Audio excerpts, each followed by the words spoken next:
Hello everyone, Assalamu alaikum. This is Rubel Ridda from Rubel's English Store. Dear viewers, যদি কোনো বাক্যে আমি করতে পারিয়াছি এরকমটি বোঝায়, সেক্ষেত্রে রুলসটি হচ্ছে subject plus have oblique has been plus able to plus V1.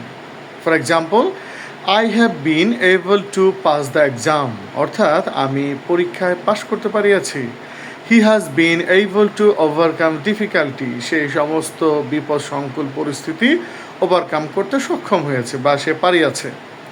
আবার যখন বললাম পারিয়াছি, তাহলে এটি কিন্তু অতীতকালের বিষয় বোঝায়, কিন্তু বর্তমানে কোনো কিছু করতে পারছি বা পারিতেছি এরকমটি বোঝাতে subject plus am oblique is oblique are being plus able to plus V1 ব্যবহৃত হবে। For example, I am being able to drive a car, অর্থাৎ আমি গাড়ি চালাতে পারছি। He is being able to speak in English, সে ইংরেজিতে কথা বলতে পারছে। We are being able to play football, আমরা ফুটবল খেলতে পারছি। আমরা এভাবে যদি অ্যাপ্লাই করি তাহলে আমরা চমৎকার করে এই রুলসগুলো ব্যবহার করতে পারবো। এবারে লক্ষ্য করুন যে বাক্যে কর্তা কোনো কিছু হতেই পারে, যদি এরকমটি বোঝায় তাহলে subject plus can be plus noun oblique pronoun বসে। ফর এক্সাম্পল, যেমন I can be a teacher, অর্থাৎ আমি শিক্ষক হতেও পারি। They can be a visitor, অর্থাৎ তারা পরিদর্শক হতেই পারে।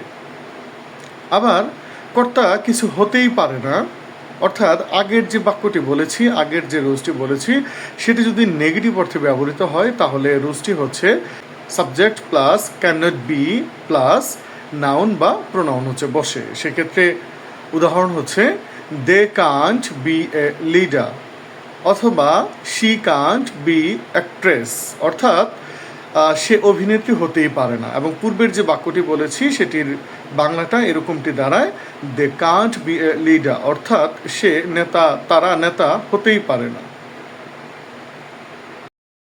So dear viewers, thank you so much for being sometime with me and hearing me. Please stay connected. Assalamu alaikum rahmatullah.